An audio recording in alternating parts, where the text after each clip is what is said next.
O acidente radioativo em Goiânia. Trabalhando em Goiânia, constataram redução no número de áreas com material radioativo no país faz hoje 20 anos. Pelo menos 700 pessoas tiveram contato com o Césio 137 em Goiânia.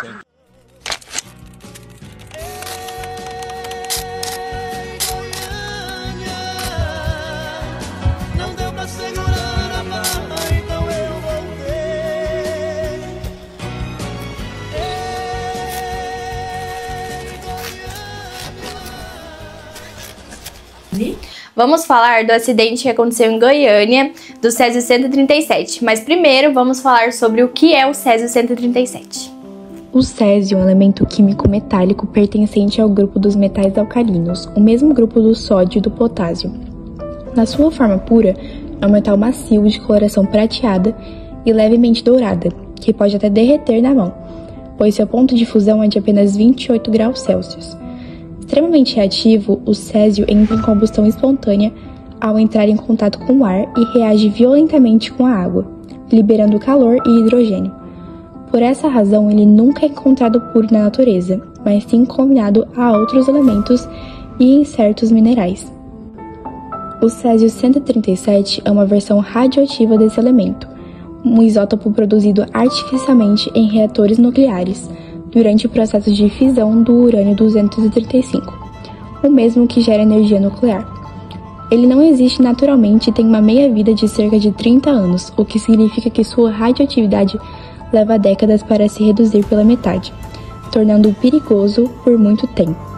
O césio 137 emite dois tipos de radiações: a beta, composta por partículas leves que podem penetrar superficialmente na pele, e a gama, uma forma de energia altamente penetrante, capaz de atravessar o corpo humano e danificar tecidos e DNA.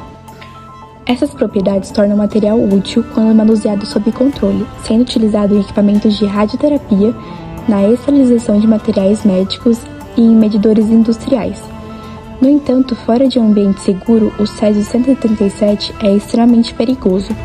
Em contato com o ar, pode formar um pó ou fragmentos que emitem uma luz azulada, um brilho aparentemente inofensivo, mas mortal. Quando o corpo humano é exposto ao césio 137, ele tende a absorvê-lo como se fosse potássio, acumulando-os nos músculos e tecidos moles. Essa contaminação pode causar náuseas, vômitos, queimaduras internas, queda de cabelo, danos celulares, infertilidade e câncer, além de morte em casos de alta exposição. Por emitir radiação gama, o contato prolongado com o material, mesmo sem tocá-lo, já representa risco à saúde. Tudo começou quando uma cápsula foi abandonada em um hospital desativado.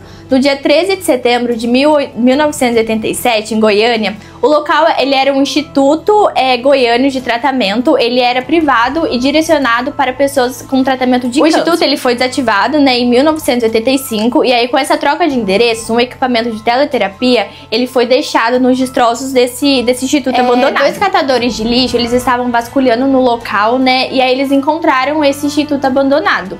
Dentro dele, eles encontraram uma máquina. Eles acreditavam que vendendo esse aparelho, eles iriam ganhar dinheiro com isso, porque era um equipamento muito grande, eles achavam que era chumbo, que ele era todo feito de chumbo. Os catadores, eles mexeram nesse aparelho, e eles foram vender para um ferro velho. Nesse ferro velho, o dono era o senhor Devair Alves Ferreira, e foi aí então que eles abriram a cápsula e começaram a ver o produto que tinha dentro, que era esse césio 137. Israel Batista dos Santos era empregado do Ferro Velho em Goiânia, para onde foi levada a cápsula de césio 137. O estado dele se agravou no final de semana. Na noite de ontem, ele entrou em coma e teve 2 paradas respiratórias. Israel morreu às 6h40 da manhã de hoje. Israel foi um dos últimos pacientes a serem internados no Hospital Naval Marcílio Dias. Ele chegou ao Rio no dia 19. No aeroporto, acenou para os jornalistas, para dizer que não estava passando mal. No Ferro Velho de Devair, eles abriram a cápsula e dentro dela encontraram 19,26 gramas do cloreto de césio 137. Esse cloreto, ele era como se fosse um sal de cozinha, ele era muito semelhante com a cor, com a textura dele, ele era bem fininho, bem parecido mesmo. Só que quando eles abriram, no escuro, ele tinha uma luz reluzente assim de azul. E aí eles ficaram muito impressionados com isso. Aí Devair ficou muito interessado com esse pó, e levou para casa. Aí, com a abertura dessa cápsula, começou a distribuição. Devair, primeiramente, ele levou para casa e aí esse pó ele teve contato com o irmão dele, com Maria Gabriela, que era sua esposa, e sua filha Leide.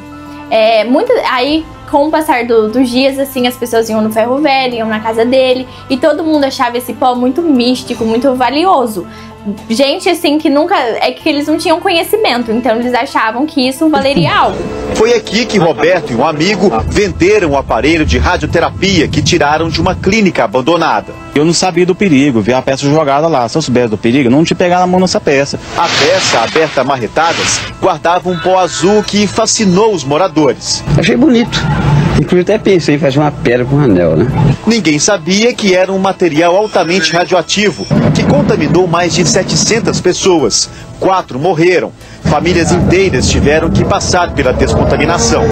Aí então, quando as pessoas iam na casa de Evair e viam esse pó, eles pegavam um pouquinho e levavam para casa. Isso acarretou, né, a distribuição desse pó, dessa contaminação, para vizinhos, amigos, o povo ali da região mesmo.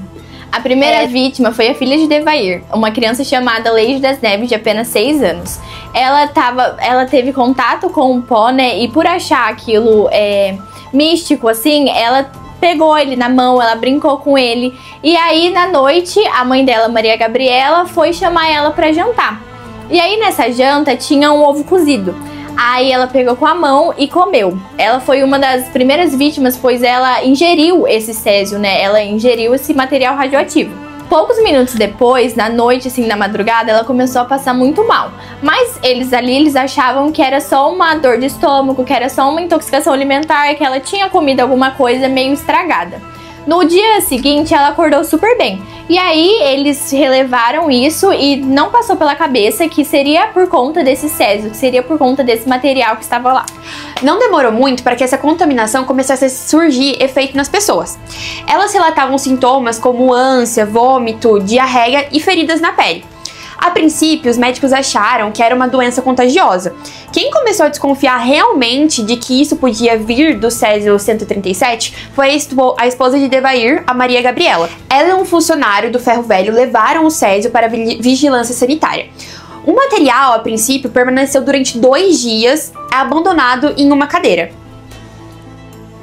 Conversando com os médicos, a Maria relatou para a junta médica que todos os sintomas começaram depois que eles tiveram contato com o césio 137. Apenas no dia 13 eles encontraram o aparelho. E no dia 29 começaram a perceber que aquilo se tratava de uma contaminação radioativa. No mesmo dia foi dado o alerta de contaminação de milhares de pessoas. As pessoas contaminadas eram levadas a um hospital que ficava no Rio de Janeiro. Segundo o diretor de saúde da Marinha, esse tipo de acidente é raro no mundo. Uma equipe médica de 40 pessoas está trabalhando dia e noite, lavando os pacientes com água, sabão neutro e uma substância chamada azul da Prússia. Essa é a primeira fase da descontaminação. Por enquanto estão na fase de descontaminação, estão fazendo só o atendimento geral, a recuperação geral. À medida que for precisando, nós vamos ver qual os medicamentos necessários serão dados. O governo, na época, tentou minimizar o acidente escondendo os dados da população. Eles chegavam até a falar que isso tudo aconteceu apenas por um vazamento de gás. O outro motivo deles também não quererem que a população descobrisse toda a situação que estava acontecendo é porque, na época, Goiânia sediava o GP Internacional de Motovelocidade, no Autódromo Internacional Ayrton Senna.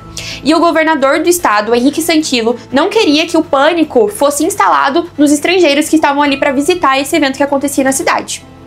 As áreas contaminadas foram isoladas, casas e objetos destruídos e toneladas de entulhos contaminados foram recolhidos e armazenados em containers de chumbo e concreto. Políticas. Casas demolidas, móveis e roupas que receberam radiação vão ficar enterrados neste depósito por 300 anos. O local também é um centro de pesquisa sobre energia nuclear para ensinar as novas gerações. O impacto mais imediato e trágico foi a perda de vidas. 4 pessoas morreram rapidamente por causa da exposição aguda ao material radioativo. Os nomes que se tornaram símbolos dessa tragédia são Maria Gabriela Ferreira, Israel Batista dos Santos, Admilson Alves de Souza e, infelizmente, a pequena Leide Neves Ferreira. Isso aí vai ser um drama que nunca vai sair da minha cabeça. A família inteira da senhora foi contaminada. Foi. Inclusive minha caçulinha, né? Então, pra mim, eu acho que isso aí nunca vai sair da minha cabeça. uma menina de 6 anos. A causa dos óbitos foi a síndrome aguda de radiação, mais conhecida como SAR, que levou à falência de órgãos, hemorragias e infecções generalizadas em poucas semanas. A contaminação atingiu centenas de pessoas. Mais de 112.800 pessoas foram monitoradas e, desse total, 249 apresentaram contaminação significativa. Para 129 delas, o acompanhamento médico se tornou rotina. As sequelas físicas foram severas. Muitos desenvolveram a síndrome cutânea de radiação, lesões na pele, como queimaduras. Em casos mais graves, a radiação provocou falência na medula óssea, exigiu amputações e causou SAR em vários sobreviventes. Para tentar dar suporte, o governo criou a Fundação Leide das Neves Ferreira, que garante pensões vitalícias e assistências médicas aos atingidos. Seu Ernesto sobe as escadas no esforço para conseguir os 6 remédios de que depende. Ah, tô mal, man. Fico com muita dor. Os funcionários evitam atendê-lo diante das câmeras. Seu Ernesto sai de mãos vazias. Mais uma vez, mais uma decepção. Eles alegam que eles não têm dinheiro. Ernesto Fabiano traz no corpo as sequelas do acidente com o Césio 137, que contaminou centenas de pessoas em Goiânia. 120 vítimas tiveram contato direto com o material radioativo. Por lei, deveriam ter assistência médica integral até a 3ª geração. Dona Dalva e os filhos dizem que as consultas periódicas são feitas, mas sem remédio não há como seguir o tratamento. Ser rotulada como radioativo, um dos aspectos mais cruéis do acidente foi o preconceito. O medo e a desinformação sobre a radioatividade fizeram com que os sobreviventes fossem cruelmente apelidados de os radioativos. Mesmo após a descontaminação e o tratamento, ou seja, sem risco de transmissão, o estigma social permaneceu. Muitas famílias e indivíduos sofreram isolamento social, discriminação e dificuldade em conseguir um emprego ou manter suas vidas normais. A luta por dignidade e por direitos plenos continua, sendo a marca de um sofrimento que vai além da saúde física. Cerca de 6.000 toneladas de rejeitos radioativos, incluindo materiais contaminados, foram armazenados em contêineres de concreto e num depósito especial em Abádia, em Goiás, um município próximo de Goiânia. Esse local de armazenamento, único no mundo por sua localização e destino dos rejeitos, é constantemente monitorado para garantir a segurança da população. Áreas da cidade que tiveram alta exposição à radiação foram isoladas, e o Estádio Olímpico de Goiânia serviu como centro de triagem para a população que foi monitorada por 3 meses após o acidente. A equipe da Comissão de Energia Nuclear montou hoje uma nova estratégia de ação. Os técnicos agora estão medindo o grau de radioatividade nas áreas isoladas. De 8, apenas 3 ainda indicam focos de contaminação. Os técnicos se protegem com roupa especial, usam equipamentos que também foram utilizados em Chernobyl. Este é um aparelho que pode fazer a medição à distância. Neste local, o nível de radiação ainda é muito alto. O normal seria encontrar índice 0. A Comissão de Energia Nuclear decidiu hoje que a cápsula de césio que provocou todo o acidente vai continuar por mais alguns dias aqui em Goiânia. A cápsula está isolada num bloco de concreto dentro deste prédio da Vigilância Sanitária, onde ninguém pode entrar. Só na semana que vem, a comissão decide quando a cápsula será enviada para São Paulo. Após o acidente, o Brasil reforçou a legislação sobre materiais radioativos, com foco em proteção radiológica, transporte, armazenamento, rejeitos e fiscalização. Também criou uma pensão especial para as vítimas afetadas em saúde ou trabalho. Porém, essa pensão era o salário mínimo da época, em torno de R$ 800. Hoje em dia, esse dinheiro não cobre nem metade dos remédios que eles devem tomar continuamente. Mais de 100 pessoas ainda fazem exames médicos. O maior risco é o de câncer. E quem não adoeceu, sofre com as lembranças. Toda vez falar daquilo lá, eu já adoeço. De raiva, de ódio. É um sentimento que eu tenho que não vai passar nunca. A vida da gente já acabou, a vida da gente não volta àquela normal mais, a vida da gente é só tristeza. Hoje, 20 anos depois do acidente, vítimas e pessoas que trabalharam na descontaminação estão reunidas para discutir problemas que nunca foram resolvidos. Muitos ainda lutam por indenizações ou para serem incluídos no grupo de risco. Outros pedem melhor assistência médica. Nós temos medo de ser esquecidos pelas autoridades científicas e políticas. O acidente ele teve bastante repercussão. Ele foi retratado em documentários, artigos, livros e até músicas. Resumindo, a população ela foi muito afetada por toda a situação, gerando grandes impactos por toda a sociedade, causando até mesmo negligência a vítimas, que quando seus corpos iam ser enterrados, a população acabou jogando pedras e disseminando ódio para que os corpos não fossem enterrados na cidade. Um dos casos foi a vítima Leide das Neves, que foi enterrada em um caixão de chumbo. Atualmente, as vítimas que sobreviveram continuam lutando contra as sequelas do acidente e convivem com as marcas deixadas pelo acidente causado pelo Césio 137.